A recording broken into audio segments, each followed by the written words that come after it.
Halo teman-teman semuanya, Assalamualaikum warahmatullahi wabarakatuh. Shalom, Om Swastiastu, dan salam kebajikan buat kita semua.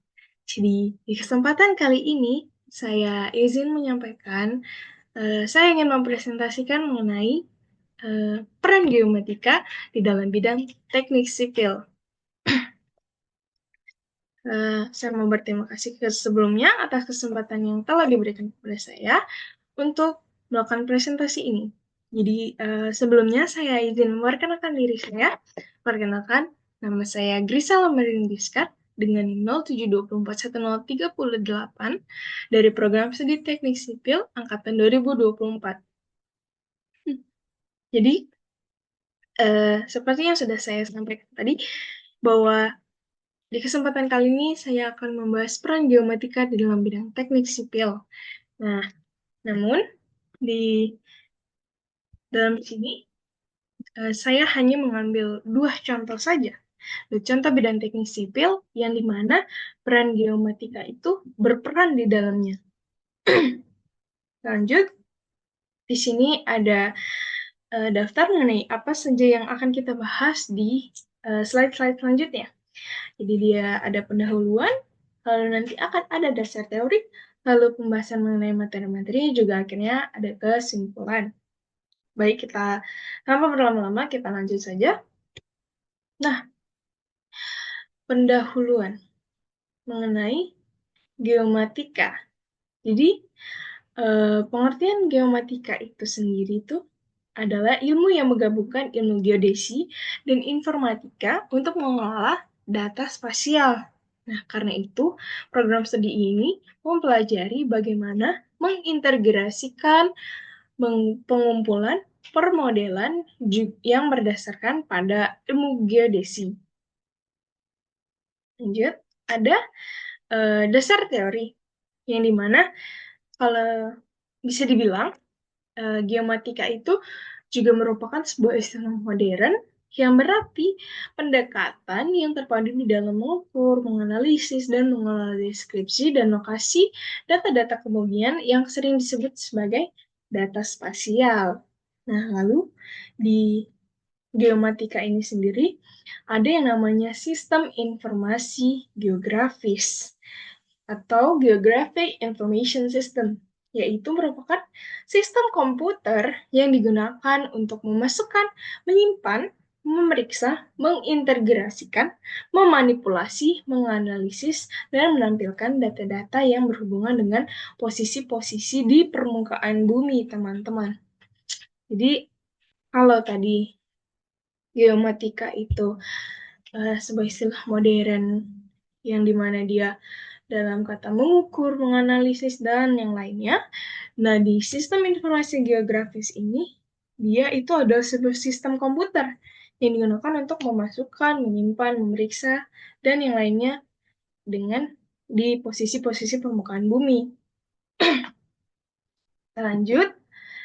Nah, ini bidang pertama di dalam teknik sipil yang geomatika itu berperan di dalamnya.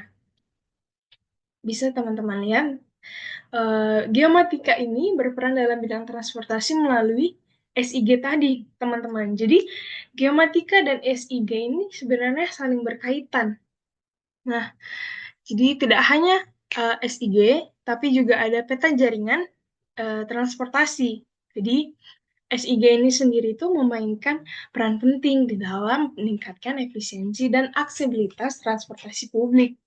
Nah, transportasi publik itu merupakan tulang punggung sistem transportasi di banyak kota besar. Seperti kita bisa ambil contoh, itu ada optimasi rute. Nah, ketika ada optimasi rute ini, teman-teman, SIG itu digunakan sebagai bisa dibilang dengan SIG ini rute transportasi publik kayak seperti bus ataupun kereta dapat dioptimalkan untuk mengurangi waktu perjalanan juga biaya operasionalnya. Entah itu nanti waktunya menjadi lebih cepat, lebih singkat, dan mungkin biayanya menjadi lebih murah, begitu. Jadi itu sangat berperan sekali, teman-teman. Juga yang kedua, ada integrasi moda transportasi. Nah, SIG ini sendiri itu memungkinkan integrasi di berbagai moda transportasi, sehingga para penumpang dapat dengan mudah berpindah dari transportasi satu ke transportasi lainnya. Jadi mereka mungkin jika ada data SIG ini, maka di aplikasi bisa dilihat, oh, pemberhentian selanjutnya ada di tempat A, di tempat B, di tempat C. Jadi itu sangat memudahkan orang-orang untuk berpindah dari transportasi satu ke transportasi yang lainnya. Nah, yang terakhir ada perencanaan jadwal, yang dimana data dari SIG ini membantu operator-operator transportasi publik ini untuk merencanakan jadwal yang sesuai dengan pola perjalanan masyarakat. Misal di mana, oh di sini uh, tingkat mudiknya tidak terlalu tinggi. Nah, tapi ketika nanti bulan Ramadan, Lebaran, atau libur-libur besar, Imlek, Natal, nah itu dan libur-libur besar lainnya, itu arus mudik tuh lebih besar gitu. Jadi kayak pola perjalanan masyarakat tuh naik turun, teman-teman. Nah, jadi di situ bisa dilihat. Jadi sangat membantu operator untuk uh, mendapatkan pola sehingga bisa mungkin kemacetan yang bisa diatasi atau ada masalah-masalah lain yang dapat diatasi. Nah, geomatika dan SIG ini juga mendukung bidang transportasi berkelanjutan di dalam era perubahan iklim ini, teman-teman. Seperti yang kita tahu, ketika uh, kendaraan bermotor yang kita gunakan gitu ya, itu gas emisinya atau misalnya dari knalpotnya itu menghasilkan uh, zat-zat kimia yang merusak lapisan di bumi ini, lapisan-lapisan di dalam bumi ini, teman-teman. Nah, jadi uh, keberlanjutan itu merupakan sebuah aspek yang penting di dalam perencanaan transportasi. Jadi SIG ini mendukung pengembangan kebijakan transportasi karena uh, transportasi yang berkelanjutan itu juga penting. Seperti kayak mungkin motor yang awalnya pakai bensin, kita ganti dengan motor listrik yang lebih ramah lingkungan, teman-teman. Nah, jadi di sini ada yang namanya perencanaan transportasi hijau. Jadi, eh, geomatika dan SIG ini membantu dalam merancang jalur sepeda, pejalan kaki, juga transportasi publik yang ramah lingkungan. Jadi mungkin kayak kita nanti ke depannya bisa lebih banyak berjalan kaki, menggunakan bus, kereta, terus jalur-jalur sepeda, jadi kayak lebih ramah lingkungan, bisa lebih sehat juga untuk kita, gitu ya, biar kita bisa lebih rajin begitu ya, teman-teman. Nah, yang kedua itu ada pengurangan emisi. Nah, jadi seperti yang tadi saya bilang, seperti dengan menganalisis data perjalanan, SIG ini membantu mengidentifikasi cara untuk mengurangi emisi gas rumah kaca dari sektor transportasi itu sendiri, teman-teman.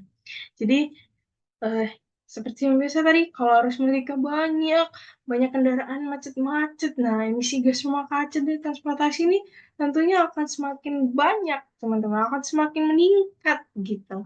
Nah, lalu yang terakhir itu ada evaluasi proyek, yang dimana uh, untuk mengevaluasi keberhasilan proyek transportasi berkelanjutan itu seperti pengurangan penggunaan kendaraan pribadi itu dia sangat berperan ya, teman-teman. Jadi uh, bagaimana harapannya para masyarakat juga publik ini bisa menggunakan kendaraan-kendaraan umum. Jadi tidak selalu menggunakan kendaraan pribadi karena yang kita tahu mungkin di satu rumah itu bisa ada lebih dari satu kendaraan. Mungkin paling minimal ada 2 motor setidaknya ya, teman-teman. Dan itu makin akan bertambah setiap tahunnya. Nah, jadi disitulah kita mencoba untuk mengurangi penggunaan kendaraan pribadi dengan transportasi publik tadi. Jadi, manfaat SIG di bidang transportasi, khususnya untuk perencanaan dan pengelolaan lalu lintas, sangatlah besar. Teknologi ini juga membantu di dalam membuat keputusan yang lebih cerdas, meningkatkan efisiensi operasional, dan mendukung keberlanjutan sendiri. Keberlanjutan itu tadi ya teman-teman. Dengan terus berkembangnya teknologi, SIG diharapkan uh, mampu mengatasi tantangan-tantangan di sektor transportasi sehingga dapat diatasi dengan lebih efektif sehingga menciptakan sistem informasi yang aman, efisien, dan juga berkelanjutan serta mungkin ramah lingkungan ya teman-teman. Baik, kita lanjut. Selanjutnya ada bidang teknik sipil yang kedua, yaitu peran geomatika pada hidroteknik. Nah, yang pertama itu adalah perancangan struktur hidraulik, juga analisis aliran fluida. Jadi, secara keseluruhan, geometri itu merupakan dasar dalam perhitungan dan permodelan berbagai model hidroteknik, juga memastikan struktur yang efisien, aman, dan tahan lama. Perancangan struktur hidraulik. Nah, struktur hidraulik ini merupakan bangunan atau infrastruktur yang dirancang untuk mengatur, mengalirkan, menyimpan, atau mengendalikan air di dalam sistem hidrologi dan hidraulik. Di dalam perencanaannya juga ada beberapa faktor utama yang harus diperhatikan, yaitu stabilitas, kapasitas air, kapasitas aliran, maksud saya, mohon maaf, lalu ada efisiensi hidraulik, dan yang terakhir adalah dampak lingkungan. Nah, jadi uh, di dalam struktur hidraulik ini sendiri adalah uh, ada kriterianya nih, teman-teman. Jadi, dia tidak bisa sembarangan memilih gitu atau dia tidak bisa sembarangan membangun struktur. Tapi dia ada kriterianya ya, teman-teman. Seperti kita mencari jodoh, nah, kita juga harus punya kriteria yang bagus ya, teman-teman. Demikian juga kriteria perancangan struktur hidraulik. Nah, jadi yang pertama itu adalah kapasitas hidraulik itu sendiri. Jadi di mana ketika kita membangun itu bangunan hidraulik ini sendiri mampu menangani debit air tanpa menyebabkan kerusakan ataupun kegagalan. Jadi misalkan debit airnya itu dia yang besar, seperti bendungan. Nah, bagaimana kita harus membangun bendungan itu agar kapasitasnya cukup untuk menahan banyaknya volume air gitu, tanpa mengalami kerusakan atau kegagalan, teman-teman.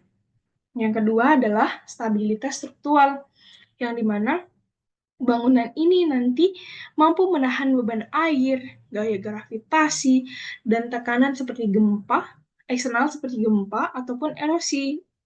Jadi, ketika nanti dia sudah misalkan mencapai kriteria yang pertama, dia bisa mencapai uh, kapasitasnya besar nih, teman-teman. Tapi dia mampu tidak menahan beban air yang mungkin akan datang lebih berat dengan gaya gravitasi yang menariknya ke bawah dan tekanan mungkin ketika ada gempa atau erosi itu eh, apakah itu dia mampu menahannya itu teman-teman? Nah, jadi tidak boleh sembarangan membangun ya teman-teman. Benar-benar ini kriteria yang sangat berkaitan ketika kapasitasnya sudah oke. Namun apakah dia mampu menahan coba-cobaan selanjutnya teman-teman? Ya, makanya itu harus dipikirkan matang-matang dan tidak boleh main-main ya teman-teman. Lalu yang terakhir itu adalah aspek dari lingkungannya, juga efisiensi. Nah, bagaimana sih ketika kita membangun bangunan ini, struktur hidraulik ini, kita dapat meminimalisirkan dampak negatif terhadap ekosistem sekitar, seperti sedimentasi atau perubahan pola aliran alami. Nah, juga untuk memastikan aliran air optimal dengan kehilangan energi minimal. Jadi kayak hmm, ketika kita membangun ini tuh dampaknya bagaimana nih terhadap lingkungan sekitar, teman-teman? Apakah dia akan eh, berdampak buruk atau berdampak baik? Dan dari kayak sedimentasi itu sendiri adalah proses pengendapan material yang dibawa oleh air, angin, es, atau gravitasi di suatu tempat. Nah, ketika tadi dia sudah bangunan ini, bendungan ini sudah memenuhi kapasitas. Tapi ketika ada aliran air, atau dari angin, atau dari es, itu dia membawa pengendapan material, seperti pasir mungkin, atau batu-batu. Sehingga kayak, uh, mungkin kalau dalam sebuah dinding tuh, airnya bisa meluap keluar, ataupun di dalam batuan itu, bangunan itu mengalami pelapukan, kayak erosi yang karena dia kena air terendam, air terus menerus, dia makin lama nanti akhirnya dia pecah. Nah, jadi kita harus memastikan itu ya teman-teman. Jadi juga aliran airnya ini harus optimal tapi energinya ini minimal. Nah, mungkin dibuat kayak kerannya misalnya, oh berada di bagian bawah karena air itu mengalir dari tempat tinggi ke tempat rendah. Misal begitu ya teman-teman. Jadi kayak benar-benar harus dipikirkan kriterianya karena ini tidak main-main. Kalau kalian buat bendungan terus tidak memenuhi kriteria, kapasitasnya nggak cukup kah atau aspek lingkungan tidak mendukung, bisa saja bendungan yang kalian bangun itu tidak bertahan lama dan akhirnya membuat kerugian yang sangat besar ya teman-teman. Jadi pastikan benar-benar bahwa apa yang kalian bangun dan apa yang kalian buat itu benar-benar sesuai standar dan memenuhi kriteria yang diajukan. Jadi eh, kesimpulannya adalah peran geomatika di dalam teknik sipil itu antara lain pendekatan dalam hal mengukur, menganalisis juga mengolah data dengan bantuan sistem komputer yang dapat memasukkan, menyimpan, dan menampilkan data yang berhubungan lokasi di permukaan bumi. Eh, yang mana tadi itu SIG sendiri ya. Nah, sebagai contoh, seperti yang bisa kita lihat pada bidang transportasi, di mana tadi geomatika meningkatkan efisiensi dan aksesibilitas transportasi publik, dan di dalam uh, hidro, geomatika menjadi dasar dalam berbagai perhitungan sistem hidro. Jadi teman-teman, seperti itu. Nah, sebenarnya saya mau memberikan contoh beberapa alat ya yang biasa digunakan dalam geomatika ini sendiri. Alat di dalam geomatika ini ada yang pertama itu theodolit, juga water pass. Nah, itu biasanya sih yang umum ya teman-teman, yang kebanyakan orang bisa pakai untuk mengukur ukur tanah gitu, dan mengukur tanah. Jadi ya, saya berakhir. Mungkin itu saja penjelasan dari saya mengenai eh, peran geomatika di dalam bidang teknik sipil, pada bidang transportasi juga eh, hidro. Saya harap itu semua dapat membantu teman-teman memahami pentingnya sebenarnya sangat eh, sebesar apa sih peran geomatika ini di dalam bidang teknik sipil, teman-teman. Jadi mungkin kalian yang mau tertarik di teknik sipil, kalian bisa kalian bisa mencari informasi dahulu mengenai bidang-bidang minat di dalamnya secara basic, sehingga kalian tahu nanti kalian akan gimana ke depannya. Oke, semangat buat kalian semua teman-teman. Saya Grisel Merini Giscard, saya pamit undur diri. Terima kasih atas waktu dan kesempatan yang boleh saya terima. Eh, Assalamualaikum warahmatullahi wabarakatuh. Shalom dan selamat malam untuk teman-teman semuanya. Terima kasih.